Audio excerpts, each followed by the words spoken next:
Olá, caríssimos irmãos e irmãs, sejam bem-vindos a mais um áudio da Liturgia da Palavra desta sexta-feira, dia 28 de janeiro de 2022, terceira semana do Tempo Comum.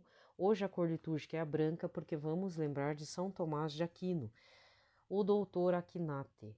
É doutor da Igreja, tá? Então, quando você lê qualquer trecho lá em história, filosofia, você que é da parte secular da coisa, um texto em espanhol, doutor Aquinate é São Tomás de Aquino.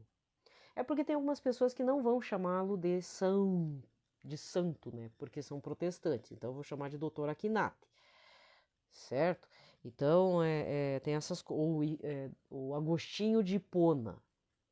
Tem um filósofo, o Cortella, que não chama de São Tomás, é Santo Agostinho, é Agostinho de Hipona. São a mesma pessoa, mas você observa que a pessoa que se refere a esse pensador, não quer chamar de santo. Porque para ele, não é santo o quê? Né? Então, para hoje, o pitaco é o seguinte: você que está com medo das eleições 2022 para presidente e para governador. Bom, no meu caso, para governador, eu vou só rezar para que seja a mesma pessoa. Porque devido ao crescimento do lulismo no Brasil, um suposto ex-governador do Paraná está querendo ser governador de novo, só que ele se perdeu no tempo e no espaço, né? O tempo dele acabou, ele não vai ganhar.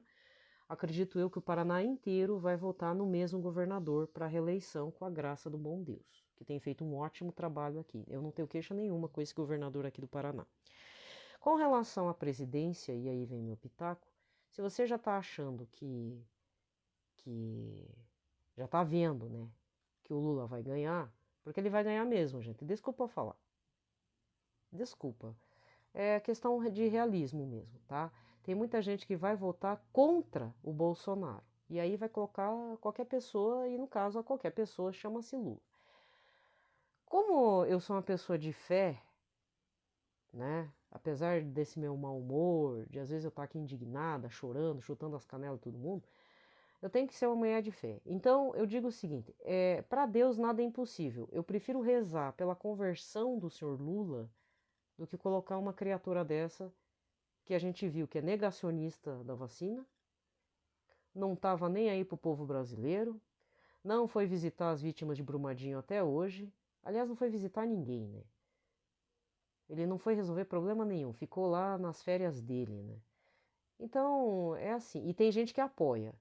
Por quê? É melhor colocar ele do que colocar o Lula. Negativo. Eu prefiro colocar o Lula e pedir para Deus incessantemente pela conversão dele, porque o Deus que eu acredito, que eu adoro, é capaz de milagres enormes, daqueles assim, tá? De ressuscitar morto mesmo, do que colocar uma pessoa que tem um pé no nazismo, tá? Isso jamais. E para quem acha importante falar o voto, eu vou falar, olha, eu vou votar numa terceira via razoável, senão é anular até o fim pro presidente. Essa vez minha indignação vai ser o voto, não é nulo, eu não voto no nulo, eu voto no errado, assim, naquele que não existe mesmo. Anular o voto mesmo, né? Não é votar nulo, o branco, é votar realmente errado. Desperdiçar meu voto mesmo. Porque eu não vou pôr nenhum nem outro. Da minha mão não sai. E rezar em cima do todo o povo brasileiro que padece dos maus governantes, né? Tá? Então é isso. Faz a experiência com Deus Todo-Poderoso, vota pelo mais difícil, assim. Vota pelo seu candidato. Você tem o seu candidato? Vote. Não precisa falar para mim. Nem precisa mesmo. Vota no seu candidato. Se quem ganhar não for aquele que você quis, reze em cima dessa pessoa para que ele tenha uma real conversão. Uma conversão mesmo. Daquela de se converter. Porque eu não entendo como é que esse povo acha que a família do Bolsonaro é honesta. Nunca, jamais, em nenhuma vida. Tá? Isso aí vai aparecer no futuro. O Bolsonaro vai entrar na história do Brasil como o pior presidente que esse país conheceu. Ele conseguiu ser pior que o Collor. Pior. Collor ainda fez alguma coisa. Até o Collor fala que tem medo do Bolsonaro, né? Ele falou já. O Collor, não sei se é senador, ele voltou aí na cena política lá, só que bem quietinho, né? Ele mesmo falou, eu tenho medo, receio, falou uma coisa assim. Conseguiu ser mais maluco que o Collor. O Collor era cego pelo poder, fazia as magia negra lá, né? Deve ter feito mesmo. Mas o Bolsonaro é ruim da cabeça mesmo, de tudo. Certo? Quem não conhece, que compre ele. Certo? Tá bom? Pronto, falei. Vamos lá. Pelo sinal da Santa Cruz, livrai-nos Deus Nosso Senhor, todos os nossos inimigos, em nome do Pai, do Filho e do Espírito Santo. Amém. Não se preocupe que lá no meu canal não vou apoiar, não tem partido lá. O meu partido é Cristo, que já por si só não é respeitado. E vai custar minha vida, minha dignidade, entendeu? Vai custar um monte de coisa, não tem problema. O capeta fica lá enchendo meu saco, tá, paciência. Vamos que vamos, né?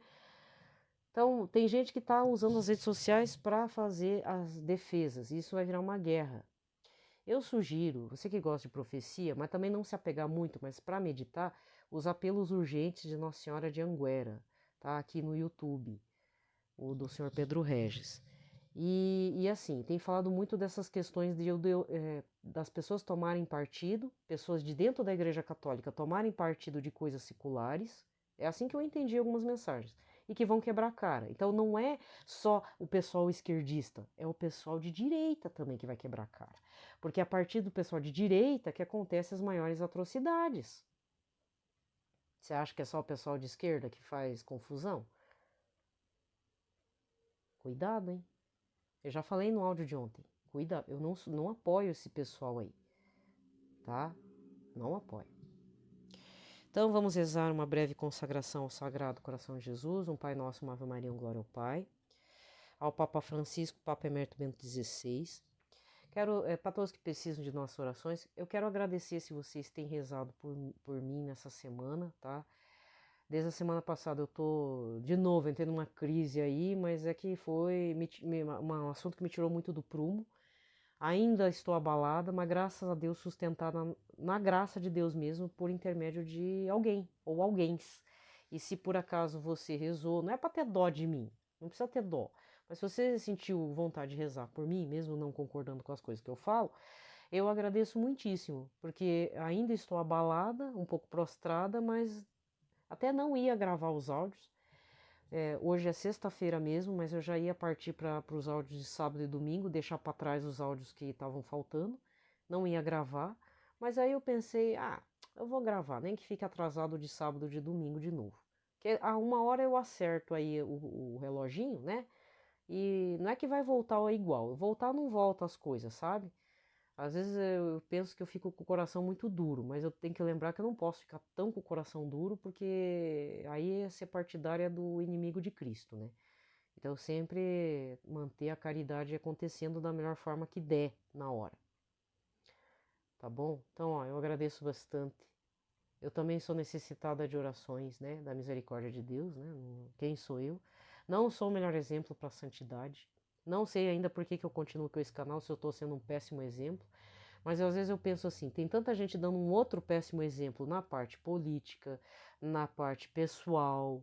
Dá para ver que algumas pessoas têm relações com outras aqui, influenciadores católicos, por mero interesse mesmo. Dá para ver. Essas pessoas eu nem indico, você nunca vai ouvir da minha boca que eu estou citando essas pessoas, porque aqui eu não passo pano para ninguém, tá? Quando eu gosto, quando eu não gosto, eu não gosto, quando eu indico porque realmente acho que faz a diferença, senão eu não indico mesmo. Não que eu seja a melhor influenciadora, não. Quando a coisa não bate, eu não indico, porque tem alguma coisa errada com a pessoa. Então eu não compro qualquer perfil de Instagram. E quando eu cito, é geralmente a pessoa comum, não é tão conhecida. E eu tenho visto também alguns influenciadores católicos em que, infelizmente, estão desistindo do seu apostolado, por vários motivos, tá? Eles estão mesmo desistindo, estão pipocando mesmo, estão acontecendo como eu faço, por exemplo, deixa de fazer a postagem por bastante tempo. No meu caso, eu posso ficar 2, 3 dias sem postar ou ficar falhado, como aconteceu no Santidade de Fato, que você deve estar observando, que a liturgia está meio capenga. O do santo, então, nem estou conseguindo postar. Do santo tá difícil mesmo, né? Então eu dei preferência para liturgia. Eu tenho que até mudar o lance da bio lá, porque, né? E aí o que eu tento fazer? Como eu sou uma pessoa que começa e não termina, não tenho perseverança nas coisas, então eu sempre tenho tanto o canal do YouTube quanto o canal do Instagram, meramente para me estimular a não desistir, para me forçar a ter um compromisso, nem que seja com pessoas que eu não conheço, que eu não tenho retorno efetivo monetário, retorno de comentário, porque, desculpa, eu não gosto mesmo. Eu já enfrentei haters, é muito ruim. Isso não é por conta, nesse período católico, foi há muito tempo atrás, esses haters. Então eu tenho trauma de haters via internet. Eu já passei, é muito ruim, tá? E ainda foi por bobeira, né?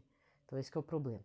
Então, assim, se você, por exemplo, tem o Raposo Católico, eu não sei o que aconteceu com a pessoa, ele não tá legal. Ele tem postado coisas lá meio estranhas nos stories, aí parou, aí posta uma coisa interessante, depois some. Então ele deve estar passando por algum combate espiritual e alguma chateação, né? E às vezes, devido a algumas chateações graves, que nem o meu caso, é a ponto de desistir de tudo, se revoltar com Deus. Mas às vezes eu penso assim, né? Só para finalizar todo esse trauma, toda essa situação ruim que eu passei essa uma semana. Fui na novena quarta-feira, aí eu pensei um pouquinho, eu, né, tá com a cabeça quente ainda, agradeci por Nossa Senhora ter mostrado efetivamente as coisas ruins que podem estar acontecendo, né, que causou todo esse meu transtorno aqui, porque não abalou só a mim, abalou outras pessoas da família, virou uma bagunça aí e tal. As outras pessoas da família, eu não sei o que elas vão fazer da vida. Agora, eu tenho que resolver o meu lado, né?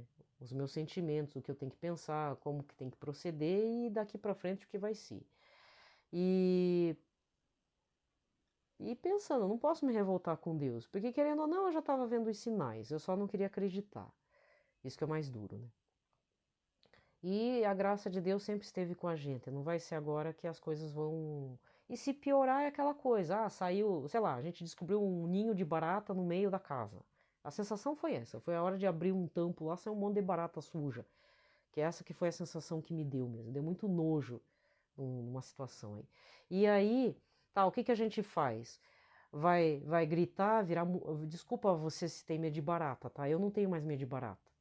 Bom, rato ainda me dá um certo medo mesmo, mas a barata, eu olho, já tá com a vassoura em cima, que eu já aprendi como matar barata com vassoura. A vassoura tem que ser daquelas meio, parece piaçava, você dá como se fosse lança, assim, bem em cima. Porque as baratas tão engraçadas, né? Elas já vêm direto pra você. Aí por isso que o pessoal fica com medo, eu já senti isso. Então não vai com chinelo, vai com vassoura. Você mantém a distância, dá uma tacada, atordoa e depois mata. E pisa, pronto. Mas às vezes é uma infestação grande. O que que a gente faz? Compra um remedinho, dá para as baratinhas e pronto. E limpa, tira o cheiro, tira os restos mortais das baratas, com maior sangue frio, porque é barata, é inseto. Eu tenho medo de gente ruim também, né? E vamos que vamos. Desculpa falar assim uma coisa tão feia, mas é aranha também. Aranha você tem que sair matando. Aqui no sul do Brasil nós temos aranha marrom que mata silenciosamente. A pessoa nem sente que foi picada porque ela se esconde na roupa, no calçado. Ó, você que tá vindo morar em Curitiba, tá? De repente, sei lá, um missionário, não sei, vai que, né? Olha, pode estar no hotel, você pode estar na... Cuidado com a aranha marrom. Você viu a aranha, não tenha medo. Pega o chinelo e taca em cima, suja a parede, depois você lava, não tem problema, tá? Mas a aranha marrom tem que matar. Ela é marrom mesmo. A picada dela, ela é meio indolor, assim, você não sente uma picada. E ele começa a necrosar toda a parte interna do corpo, chegando nos rins. Parou o rim, você tá morto. Você morreu. Eu sei de gente que morreu por aranha marrom. Né? Se você tem uma pessoa, olhe sempre o corpo da pessoa. Na hora de usar roupa, desvire as roupas, bata assim a roupa, bata os calçados, tá? Cuidado ao sentar aí ó, no sofá e tal. Vê, passa, né? Limpa direitinho a casa. Quando aparecer, viu, mata mesmo. Não é para ficar com vergonha. Pega o Baygon e taca em cima, se for o caso, né? O spray lá mata bicho. Não tem outro jeito de matar a aranha marrom. Tem que matar assim, tá? Na chinelada mesmo. Aqui tá tendo essas infestações, é um bicho muito perigoso. Meia, na hora de calçar meia, tem que ver se não tem nada dentro, tá? Então eu tenho que ter ações, porque senão não tem condições, gente, tá? E uma meta, um foco. Então o meu foco pode parecer besta, né? Eu tenho esses 2 canais para me motivar um pouco, né? Para tentar passar alguma coisa boa que Deus passou para mim. E não sou uma pessoa boa, pode ver, né? Vivo mal-humorado eternamente. Eu tô gravando de tarde, porque se eu gravar de manhã, eu já tô xingando meio mundo. Porque o mau humor tá lá pra cima. É orgânico ainda por cima.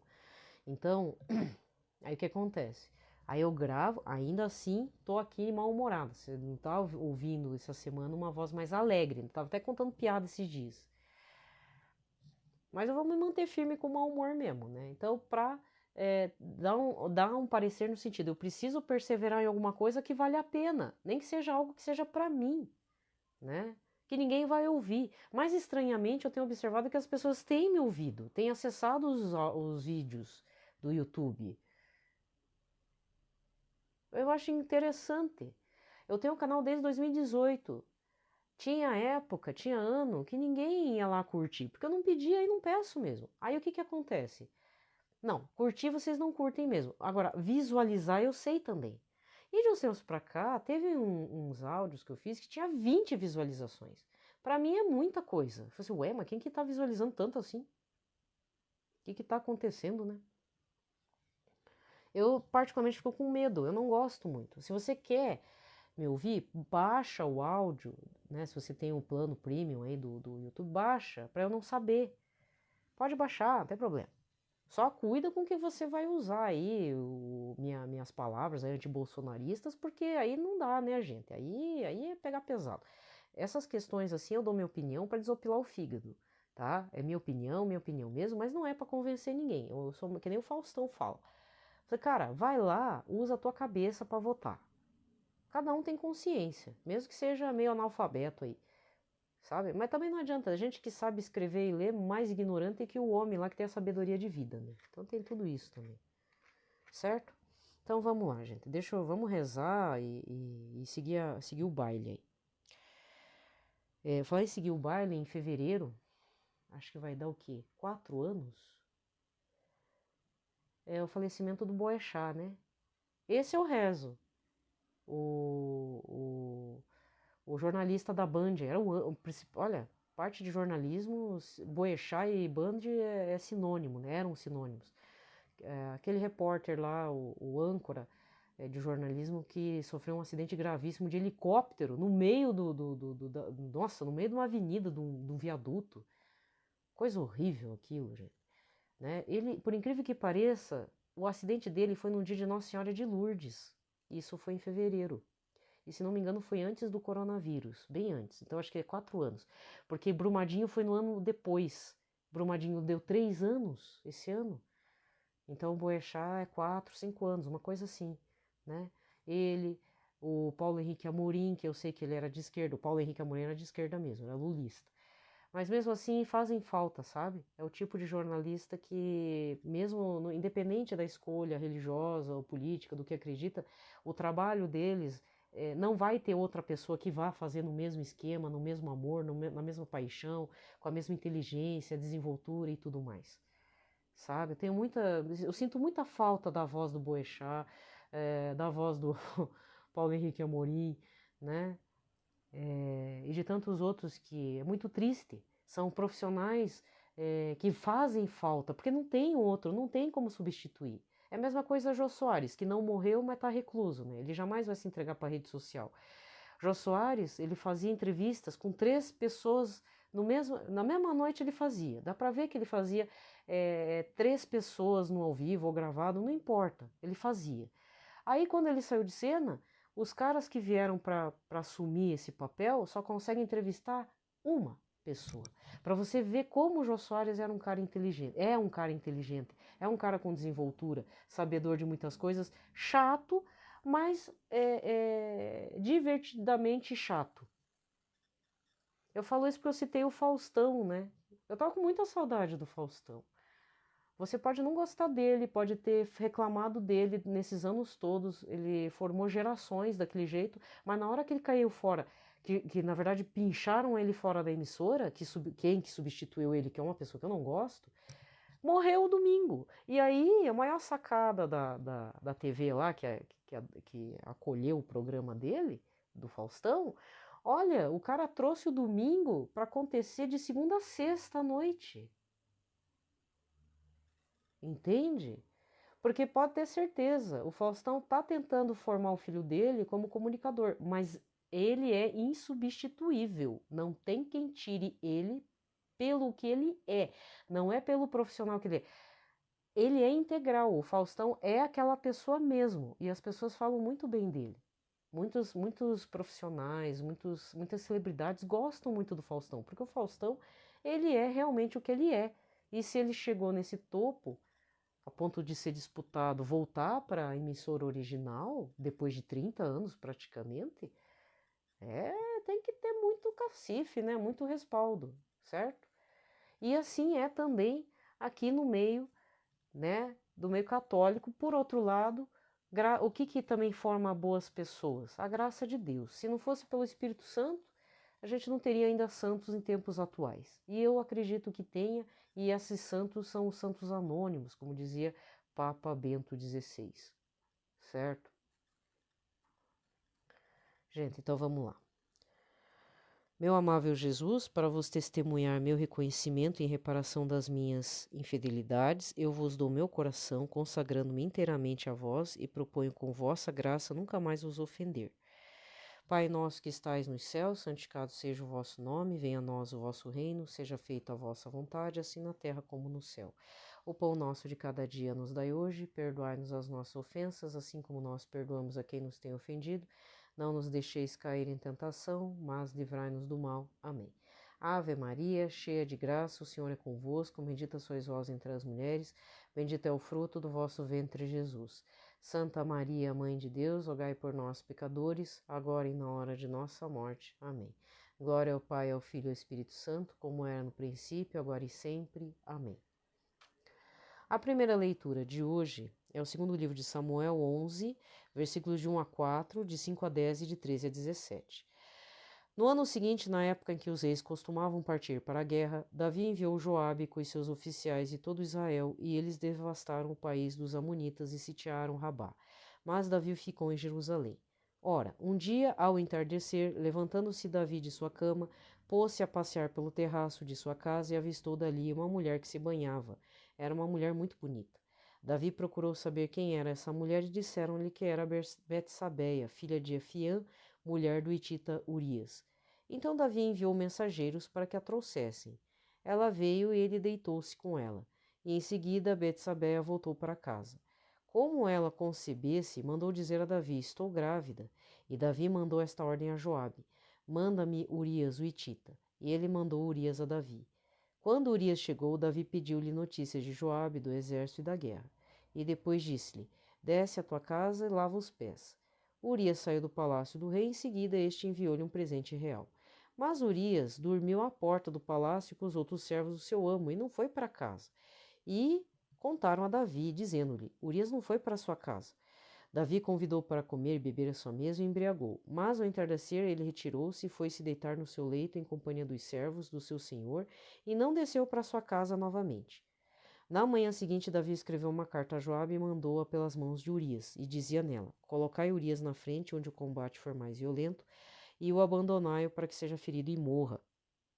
Joabe, que sitiava a cidade, colocou Urias no lugar onde ele sabia estarem os guerreiros mais valentes.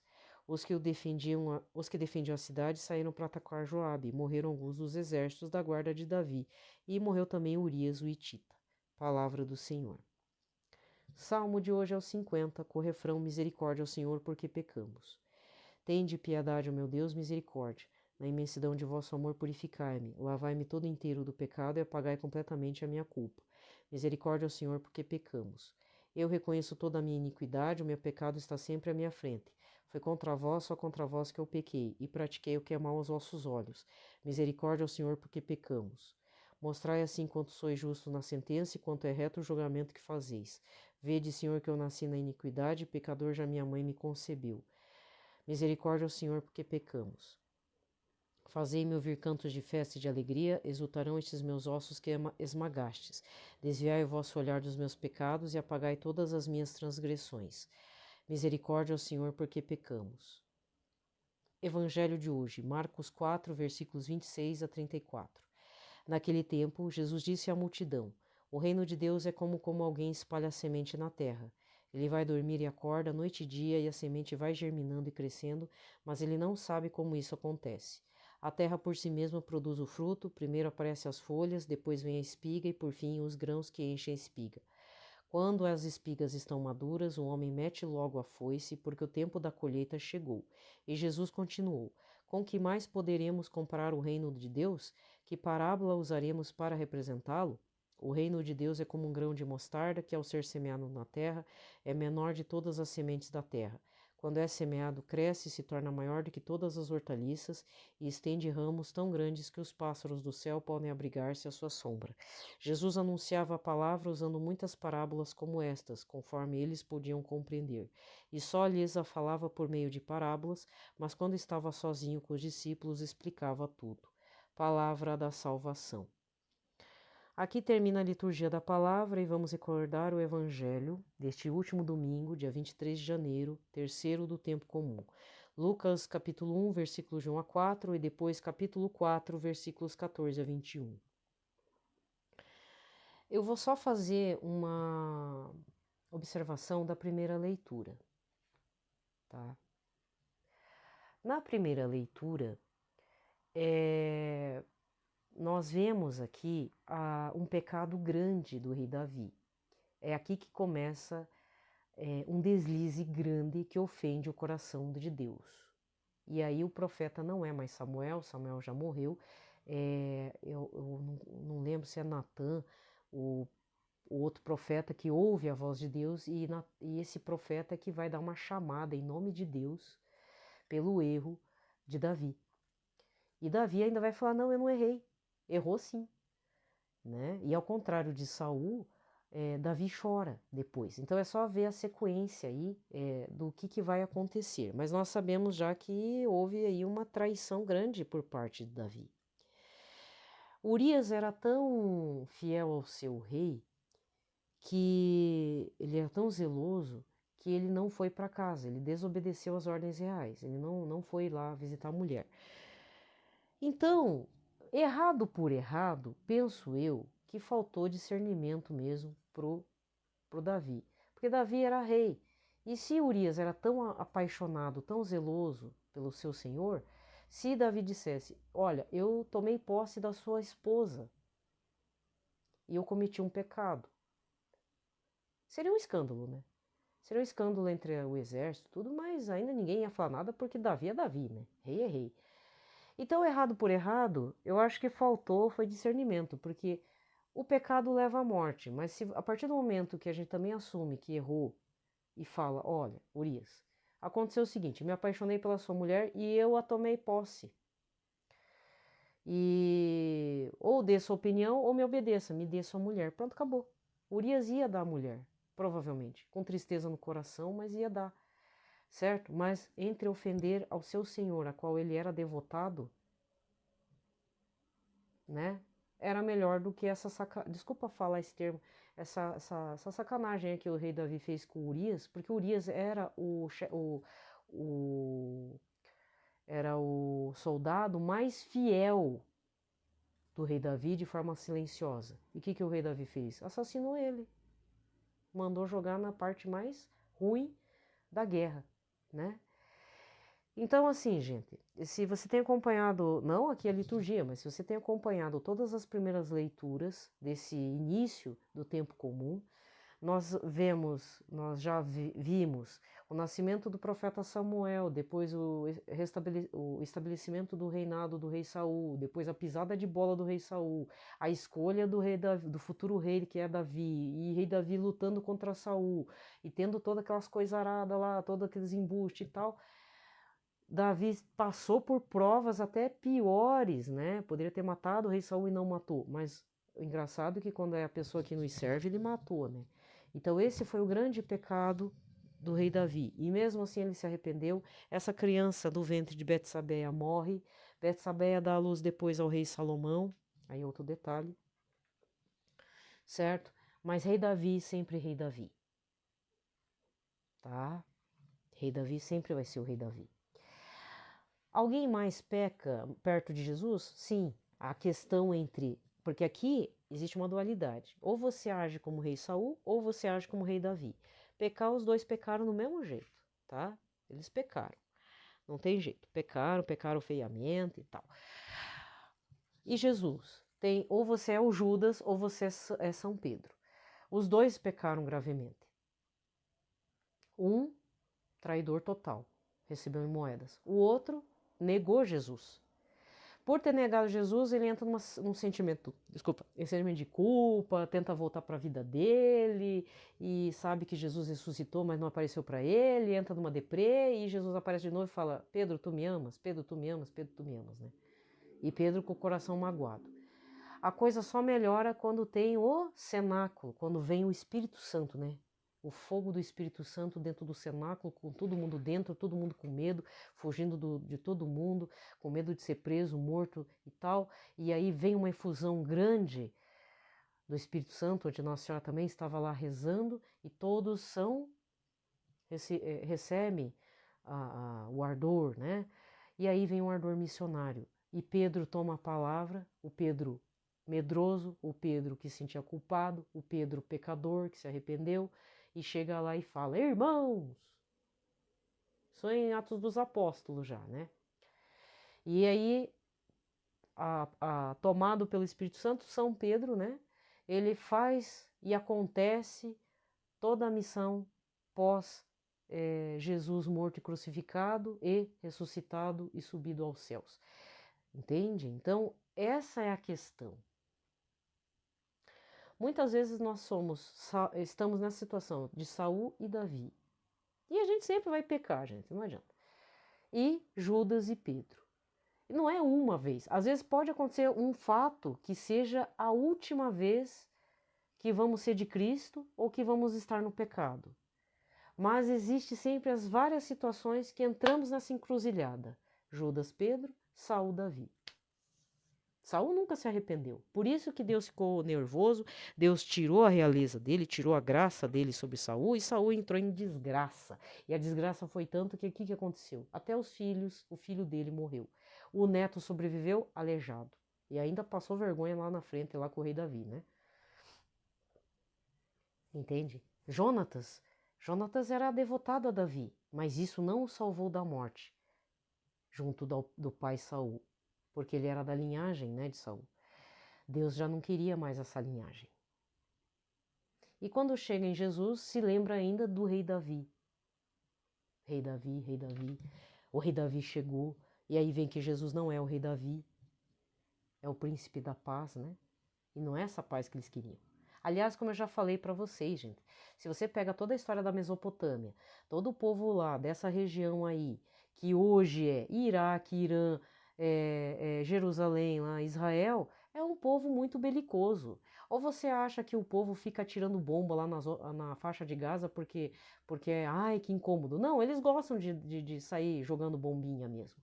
E aí a comunidade internacional tem que intervir e falar: "Ô, para aí, cara. Ali é uma religião de um povo extremamente ligado à guerra. Eles não querem a paz. Eles não querem a paz. Eles querem guerra, eles querem matança, eles ficam falando lá, vocês é que são um estorvo, nós somos donos da terra, nós somos os filhos da promessa, nós somos... E ficam usando todas as coisas para passar pano neles mesmos, né? E, desculpa falar, o Todo-Poderoso já tá com a paciência estourada também. Mandou o filho, que é o príncipe da paz, e acharam que... O que foi? Deu uma guerra, praticamente. Lutar pela paz, a paz verdadeira, é morrer a bala. Vê lá, Martin Luther King, Jesus mesmo, né? Jesus, Martin Luther King, Gandhi, que sempre admirou, eu acredito até, ele sempre deve ter admirado Jesus, porque ele leu a Bíblia, ele ia se converter, Gandhi. Ele só não se converteu pelo péssimo exemplo dos ocidentais. Tá certo ele também, né? mas ele levou a cabo a filosofia da paz. Eu vou sempre falar isso, porque isso é real. Gandhi leu a Bíblia, ele sentiu algo. É um homem, querendo ou não, santo, mesmo não sendo efetivamente convertido. Que Deus o tenha. Eu tenho uma paixão muito grande por Gandhi, mesmo ele sendo o que ele foi, indiano, politeísta, panteísta, não interessa. No fundo, ele foi mais defensor do príncipe da paz que é Cristo, por mais que ele não falasse isso abertamente, mas ele quis fazer a experiência da paz, como ele leu na Bíblia. Então, querendo ou não, ele fez o seguimento em Cristo e morreu a bala também.